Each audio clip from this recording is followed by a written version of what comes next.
And it was very exciting and nerve-wracking because we didn't know we were pregnant. We thought there was no way we were gonna be pregnant. And then I got very sick and I went to the hospital and I'm like, I'm dying, I have cancer, there's something wrong with me. And they're like, are you sure you're not pregnant? They took the test finally and they're like, oh, you're pregnant. But I was very excited. I was nervous, but very, very excited. She was due in October. I get the call early August from Robert that things are happening. Lindsay's water burst. So, wow, the baby's going to be coming real soon. We were going to the store to actually buy a baby shower gift for another friend of hers, a coworker of hers. And we go in and my water ruptures and I call the doctor and they're like, if you're still leaking, you need to come in.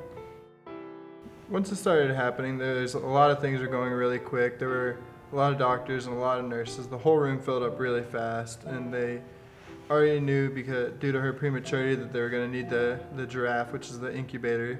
As soon as they delivered her, they took her out almost right away. I mean, we only got to see her for a second. They took her straight into the NICU. Being the first grandchild and all this stuff going on, it's very, very heart-wrenching, very heart-wrenching. And to hear that she was so small, you know, you don't have the facts available at your time. Your mind is racing.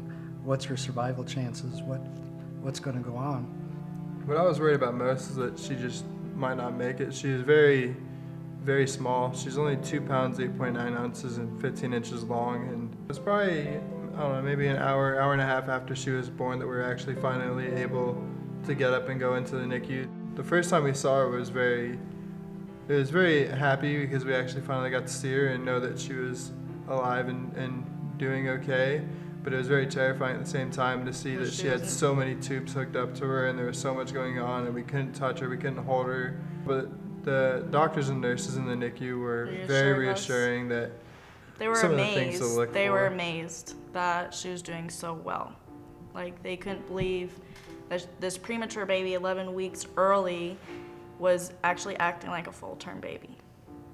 7 weeks, almost every other weekend, traveling up, coming back and forth to see this little grandbaby, and you know, don't get a hold of her and you get a look at her, and I got to touch her, but the first time I got to hold her was, well, it was wonderful.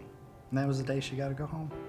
When we first found out that she was coming home, we didn't really, it was almost unbelievable at first. We just couldn't believe that she was finally there, and it was really scary because she was still very small and still very frail.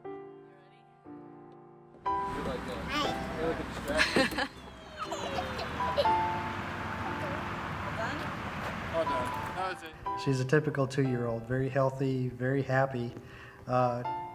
In the morning, of course, I'm an early riser from all my years. And once she wakes up, she comes down the stairs, Papa, Papa. So I know the fun of the day is about to start. I'd say people would just describe her as very happy. I mean, everywhere we go, even if people don't meet her, just people see her and they just smile and they get happy. She's always so happy and just smiling. After she was born and things like that, and after we learned about the March of Dimes, my wife put a team together and started building up things, and we started collecting donations and things and donating money to the charity for March of Dimes. And we all did the walk with our team and things like that. The March of Dimes these days is quite instrumental, in my opinion. All the stuff you never think about that I never would have been exposed to without Alina. The equipment and the doctor training and the NICU nurses training.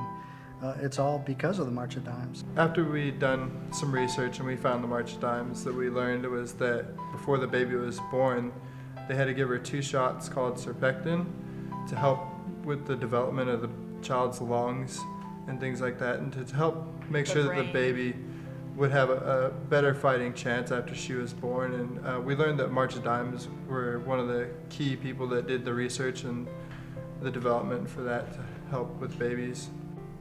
I'd say the thing that we're most grateful for through this entire situation is absolutely the NICU nurses and the NICU doctors. I mean, without them, all the research and all the money that goes to March of Dimes, she wouldn't be here.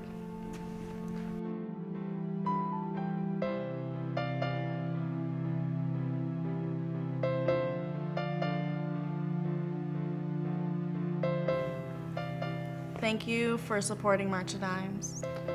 And thank you for helping babies like Alina, so that hopefully one day other families won't have to go through the same situation. I want to thank everybody for your support to the March of Dimes, because quite frankly, without that, my beautiful grandbaby would not be here. Wow.